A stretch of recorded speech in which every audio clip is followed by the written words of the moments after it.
Kovalev, c'est le roi de la division. Il est un boxeur accompli, talentueux, hargneux. C'est le boxeur que les gens ne veulent pas affronter. Jean-Pascal n'a jamais reculé devant qui que ce soit. 3 ceintures en jeu. J'ai vraiment hâte que le show commence.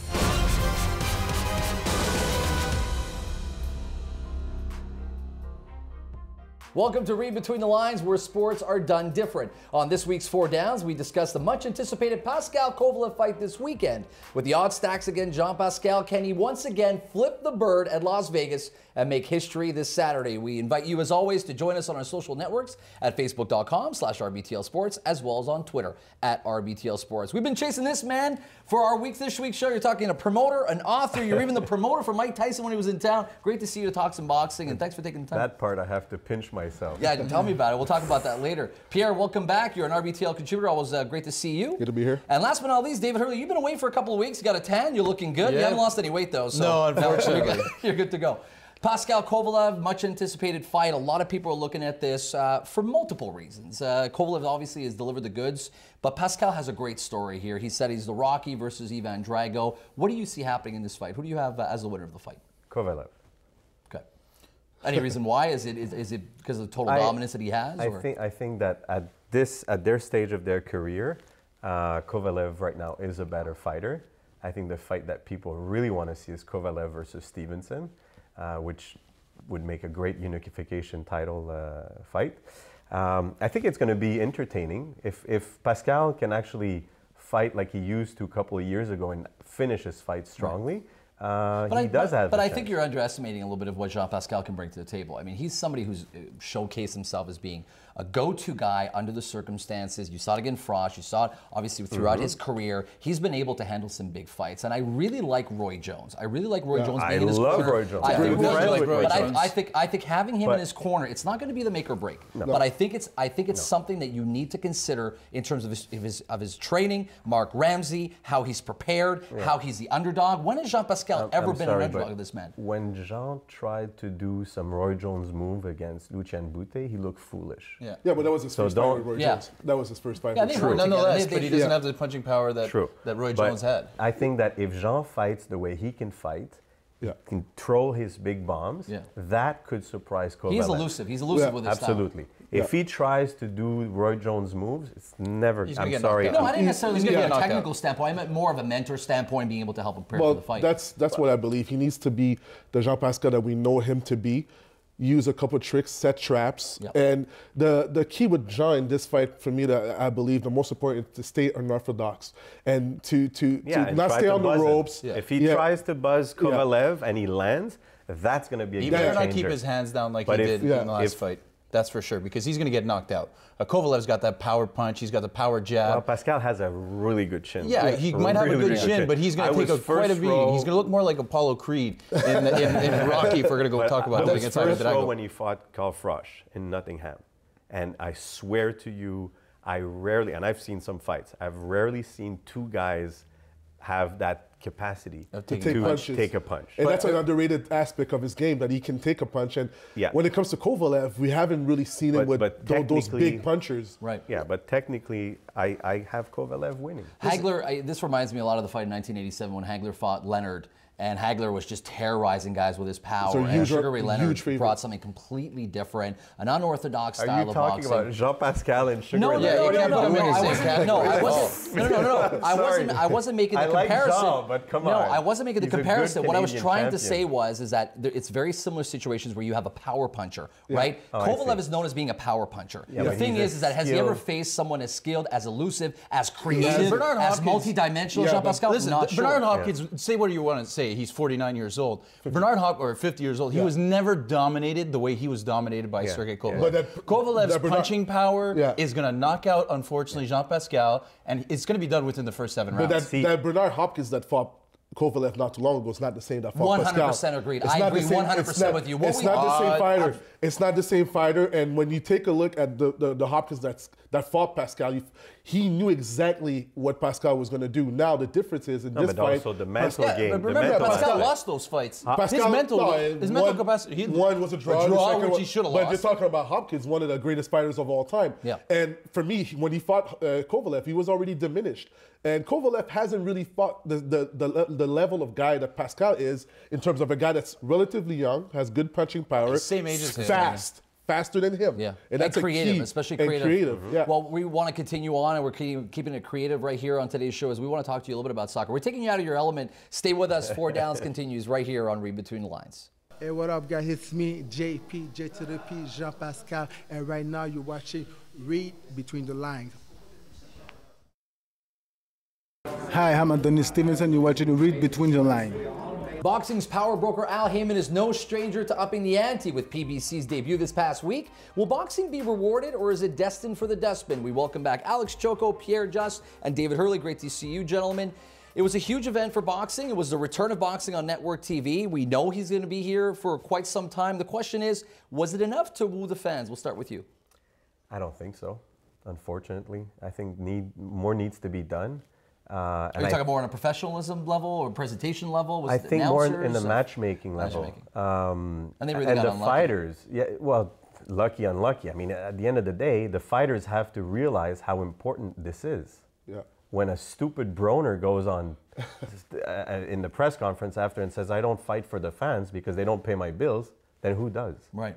Yeah, that was regrettable. I think they're on the right path. Absolutely, it's a great idea. First show, when you take a look at the overnight ratings, they did better than most UFC events would have done in the same time slot. I think they dominated the 18 to 49. They dominated. They beat the Duke, North Carolina game. So they're on the right path. But I think the stable, like you mentioned, the stable of fighters, if they're going to be all Al Heyman fighters, it restricts the possibility of what they can do. You know, page 317 of my book, which is called The Future of My Book. Shameless plug. After meeting 55 of the greatest boxing legends of all time, I have one bulk paragraph where what says needs to be done. Boxing on free TV is a must. Right. At this stage, eventually will be internet because of the quality of the streaming and so on. But right now, it's a great thing they're doing. Yeah. How do you like the presentation? You know what? NBC this week or last week, and this week it's going to be Spike TV. I like the fact that it's coming back with another card right away. Yeah. It's giving the viewer, well. it's going to grab the interest right now. Exactly. And boxing needs this. What it also needs is, and I mean, I hate to be redundant and repeat what everybody else says, we need heavyweights. We need some serious heavyweights. I was so happy when Wilder won. Yeah, but do you need a heavyweight or do you need, exactly? Do you need a great American heavyweight? Because he's right, seems absolutely. to be It's a great American heavyweight, but you need more class in that weight class. You need some guys, some good polished fighters. You have a guy by the name of Michael King, who's a friend of Sugar Ray Leonard, who was the guy who founded, not founded, but found Oprah, made Oprah what she became. He used to own Jeopardy and all those syndicated shows. Yeah. He's invested millions of dollars to take athletes from various fields and basically pampered them to become all-American heavyweights. So maybe in a couple of months, years, kind of Fox you'll have if they use that model, and I think it's possible. It's definitely there's a possibility there. There's a silver lining there. It's just that they have to move forward and being on NBC, CBS, Spike, like you mentioned, it's definitely going to give them a push. Truth be told, you're watching it and you're thinking in your mind, is this going to go somewhere, or was you more inclined to say, you know what, this might stay around for a while, but it doesn't have enough legs? I thought they had some. I think they have something. So you saw some sort of spark on it. Be on primetime TV, network TV for the first time in 30 years. That's definitely something. It's huge. Yeah. Now, with that being said, what they need to do to move forward, and it's not because I'm reticent in giving Al Heyman props, but if they're only restricted to his fighters and they don't open it up to all the other fighters, absolutely. And it's kind of what ESPN... And not just in North America. Yeah. This has to be done in Latin America. Absolutely. It has to be done in Asia. It has to be done in Europe. It has to be done worldwide. I think the promotions need to get together and really make a combined choice to help boxing grow. I mean, there's an opportunity there, and they really have to grasp it. I mean, look at what ESPN Friday Night Fights used to be. We had the beginning of Mayweather. We had Cinco de Mayo when he was just starting off. Yeah. That's what we need. That's what boxing needs for it to grow. You brought that to Montreal. Did you not? I did at the Olympic Stadium actually. He brought it to the Olympic Stadium. 30 years after the Duran Leonard fight. But you need to have fighters that have put it all out there. Yeah. Put it all out there. Well, absolutely. You know, you have to have the experience of a lifetime every time you watch a guy. That was Mike Tyson's motto.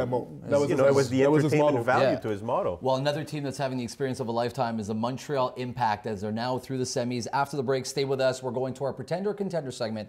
You don't want to miss it, happening right here on Reid Between the Lines. Reid Between the Lines is brought to you by lavalcosm.com. It's ball hockey time.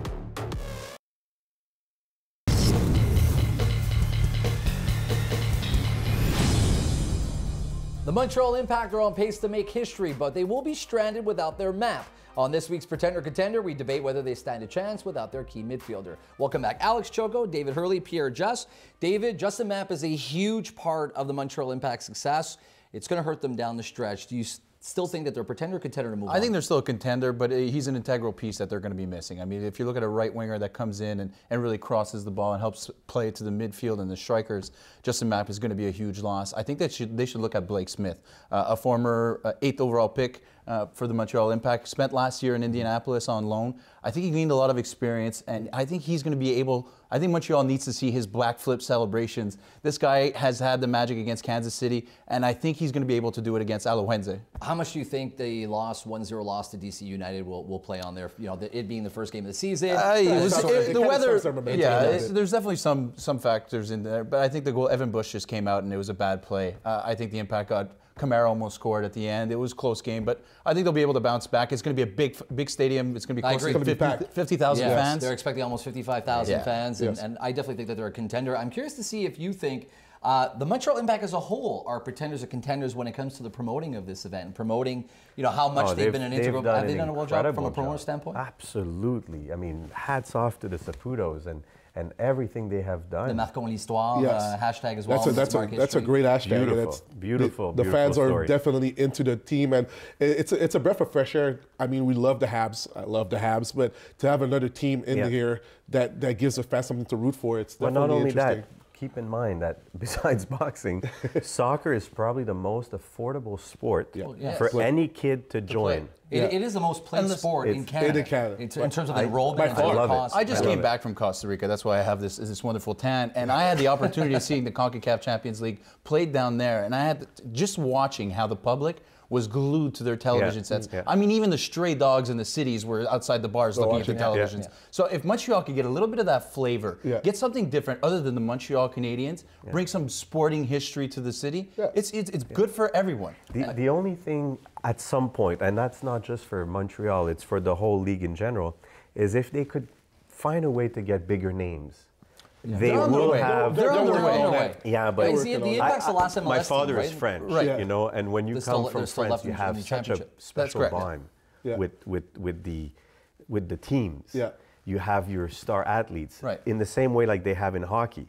In North America, unfortunately, in soccer, they don't have that. They do come, but they come at the age of 32, 33. No, and North America needs to spend a little bit more money. Get them a little younger. Get them a little bit faster. 26, We know we'll never 27. compete with Europe. I mean, the North American leagues will never compete with South America and never compete with Europe. You can find guys that will create a buzz. Maybe they start and have the fight. But look, Kaká, we saw it last weekend. Kaká in Orlando City's new debut with David Villa playing for New York City FC. I mean, look at these guys. 65,000 fans to go watch a game. Kaká is a Ballon d'Or winner, 32-year-old. Again, still too old, but he should still, if we can get him a younger age, this league will grow. Kind of when David Beckham came here, the league grew. It has an opportunity to do so again, and like you said, get some younger players. Talk about an opportunity. What an opportunity it was to have you on the show. Thanks for taking the time. I know you got a lot of stuff going on. I'm excited to see what you're going to do in the next 6 months. I have this weird feeling you're going to do really well. I want to talk about this book that you've got going on, and it is The Future of Boxing. Amazing stuff. Really, really proud of what you've been able to do. Talk to us real quick about where people can find and what the story is. It's a 5-year journey where I had the fortune to meet every, ring legend I could meet. 55 of them granted us one-on-one interviews. But now we have the collector's edition that are being sold. The most Signed by? recent one signed was Mike Tyson. There it is. Following Toronto and Monaco. By the way, yeah. all that one. There's only 100, and there's -3 for the staff. 70 something left. We'll talk about it. Thanks for taking the time. Appreciate it. Thank you. Stay with us. My one-on-one with MMA legend Frank Shamrock is up next. You don't want to miss it.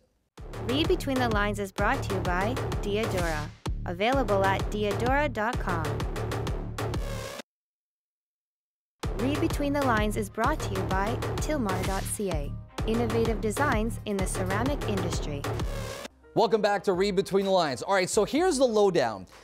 He was a sensitive child brought up in a broken family. In his early life, he was filled with poverty and trouble. He became a prison inmate at 18, and by the age of 22, his life was a world story. He became the first UFC middleweight champion and left the UFC, by the way, as a 4-time undefeated champion following an epic 4-round battle with sports bad boy Tito Ortiz. He secured 4 world titles. He set 2 world records for the fastest championship victories in history. He donates his time and energy to various social development and nonprofit organizations. And by the way, he speaks to various youth centers, spreading his message of hope to communities. It's great to welcome the man who even went toe-to-toe with Chuck Norris, the legend himself, Frank Shamrock. Thanks for taking the time to be on Read Between the Lines. Oh, right on. Thanks for having me, Adam. All right, so let's talk PEDs with the recent news of high-profile athletes such as Anderson Silva testing positive. I'd be really curious, Frank, to find your take on it, considering the fact that you fought in that transitionary period of the UFC, of MMA. Do you think that it's just that there's more attention on them now? I think that there's more money, there's more interest, and then, you know, I mean, a few years ago, we were the only sport or professional sport where you could legally do steroids with a testosterone exemption. So I think our culture got just a little skewed. I mean, we were able to do steroids if you wanted to and could get a doctor to sort of approve you, and that is a generation we need to move out of. You can't, I mean, I don't know any other sport that allows you to do that. Looking back now, considering what you know, and you know of PEDs and the frequency of use, would you have done what you've done? Would you have gone ahead and gotten involved in a sport like this, considering the dangers, considering PED usage that you know of back in the day? Well, truthfully, if I had any other education or option, I probably would have chosen that as opposed to this sport. But I just came up in the sport, and it was what I was sort of destined to do. I can tell you that it certainly sped up my exit from the sport, seeing a culture of steroid use and seeing and knowing that I'd be fighting people on steroids and that there was nothing that could be done about it. It certainly shocks and it concerns me because I'm thinking, I got a 6-year-old girl, so I'm thinking 20 years ahead. You know, what are the martial artists, the mixed martial artists 20 years ahead willing to do to be, you know, in the game? And that causes me great concern that we have a culture that doesn't seem to care about the effects or the rules or the moral obligations of doing steroids in a sport. Yet here you are on the flip side, right? Traveling to New York to trying to get legalization of MMA there. Why is New York, first of all, A, why have you been so on the forefront of this? Why New York? And B, what's been the biggest challenge for you with the legalization of MMA? Obviously today was announced that, you know, there's great steps moving forward. It looks good, but it's been a long time coming. You've really had to fight hard for that. Well, for sure. And, you know, for me, this is the sport that gave me my life and all my success. And, you know, really, I mean, before this, I was in jail. I had a life of incarceration and crime. So this was a sport that, you know, saved my life and provided for my family, my community. That's why I fight so hard for it. And, you know, the challenges in New York are, I mean, they're threefold. You know, you've got a lot of unions, you've got a lot of politics, and then you've got a young sport coming in there that's kind of like the Wild Wild West. You know, and it's just now sort of getting cleaned up and regulated to where other sports are. And, you know, you've also got public opinion, which, you know, they remember clearly when this was no holds barred, when anything goes, and when there were no rules. And that's the generation that's controlling, you know, the Senate and where these bills go to. They remember that. It does not go away. Your relationship with Dana White has been documented as, let's say, sensitive and fragile at times. First of all, where is it now? How are you doing with Dana White? How's your relationship going? And do you like what Dana White is doing with the sport? Because ultimately, Dana White is a very divisive individual. Either you love the guy and you think he's a genius and he's done great for MMA, or you hate the fact he's got a monopoly. What side of the fence are you on? Well, I dislike the fact that there's a monopoly in the sport. That is just, you know, that's not fair for competition and for growth, and then for the future generations. That concerns me greatly. you know, I never had a problem with Dana White. I thought, I mean, he was a nice guy. He used to carry my bag back when he had hair. Totally respectful, like a normal dude. That was a long time ago if he had hair, right? So a way long time ago. But, you know, when they first bought this business, they hired me to train them and consult them, the Fertittas and Dana, and I consulted them. You know, my advice was different than the direction they took off in. You know, I thought the brand had been damaged. It needed, you know, serious rehabilitation. It needed re-education. And their advice was, and their position was, we're just going to put a new label on it. We're going to roll it back out, and everyone's going to love it. You know, and that's when my consultations ended, because I was like, guys, I don't know about this. They went a different course. They were obviously successful in the end. But in the early days, you know, I did not believe in the direction they were going because I didn't think it was correct. But, you know, that's the game of business. Now we've just sort of agreed to not work together and not worry about it. Ken Shamrock has just announced that he's going to be fighting against Kimbo Slice. He says he's a better fighter now than he was 15 years ago. Real quick, did he actually give you the heads up that he was going to do this? Did he ask you for his advice? No, he did not ask me for his advice. Ken doesn't ask anybody for advice. He does whatever the heck he wants. Yeah, he comes across that way for sure. For sure. You know, I was shocked just because of his age. You know, and I kind of thought that era had passed for him. But, you know, if he wants to keep going, that's the thing. Is if you're an athlete and you want to compete and someone will pay you, that's what the game's about. All right, so don't lie. Don't lie. I'm putting you on the spot. Did you think about making a return when Ken told you that? No. Real quick. I'm done, man. I'm done. Real quick, before we let you go, I know you've got so much work and so many great projects. I can't thank you enough for taking the time to be on the show. Where can people catch some of the projects, TV shows? You're a jack of all trades, man. You're all over the place. Where can people catch some of the stuff you're involved with? Well, you can always get me at frankshamrock.com or anywhere on social media at Frank Shamrock. And our newest project is a show called Shamrock MMA. We're doing an amateur star shirts through the mixed martial arts organizations. We're looking for that next superstar, that next Frank Shamrock. Whoever wins that competition, send them our way. We'd be more than glad to have them on the show. Right before we let you go, we're going to have some fun with you as always. It's our rapid fire segment. I'm going to ask a couple questions. You could either answer with a yes, a no, first thing that comes to mind, or you could say read between the lines if you want me to skip questions. Ready to go? Okay. All right. Would you rather receive a knockout blow or a submission? Submission. Who's the one guy, regardless of weight class, that you would have loved to fight in their prime? Sakuraba. True or false, you accumulated 22 fights before even making your appearance in the octagon for the first time? Probably true. Ken Shamrock says he's a better fighter now than 15 years ago. Are you a better fighter now than 15 years ago? Probably not. Who wins a fight in between you and Ken? Me, every time. Do you agree with Joe Rogan's statement that Ronda Rousey would beat half the men in the bantamweight division weight class? No. Who would you rather have alone in the cage with you, Dana White or Scott Coker? Dana White, every day. Considering you shot an episode of Walker, Texas Ranger with Chuck Norris, would he have stood any chance in MMA? Yes. Chuck was an amazing martial artist, and he would have whooped butt. Well, you're awesome. Thanks so much for taking the time. We'll catch up with you soon. Thanks for doing this, Frank. Anytime. Thanks, bud. Stay with us after the break. My rant is up next. You don't want to miss it. Read Between the Lines is brought to you by EliteSportsTours.ca. What are you doing this weekend? Read Between the Lines is brought to you by EnConfiance.ca. Find your dream home.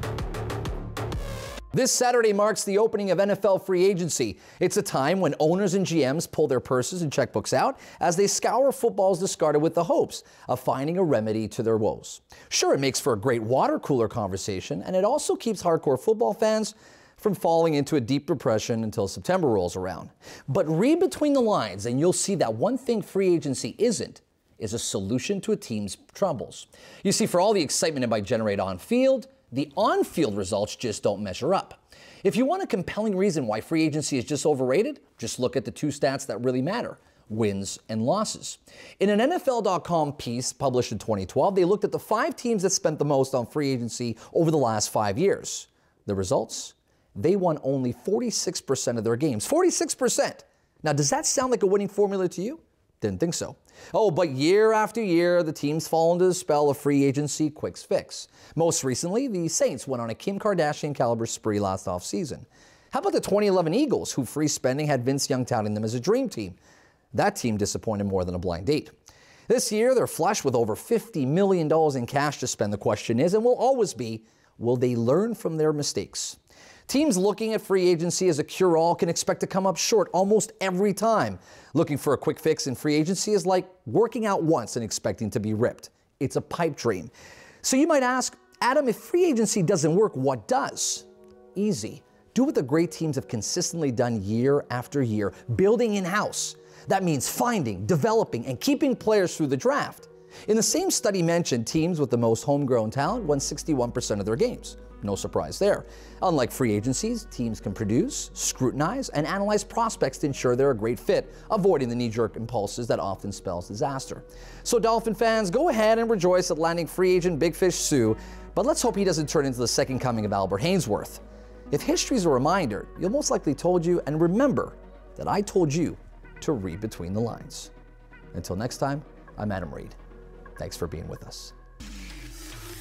Catering services courtesy of piattorustico.com, authentic Italian cuisine. Adam Reid's wardrobe provided by Carve. Visit them online at carve.ca. Salon services powered by Glam Atelier, la maison de beauté.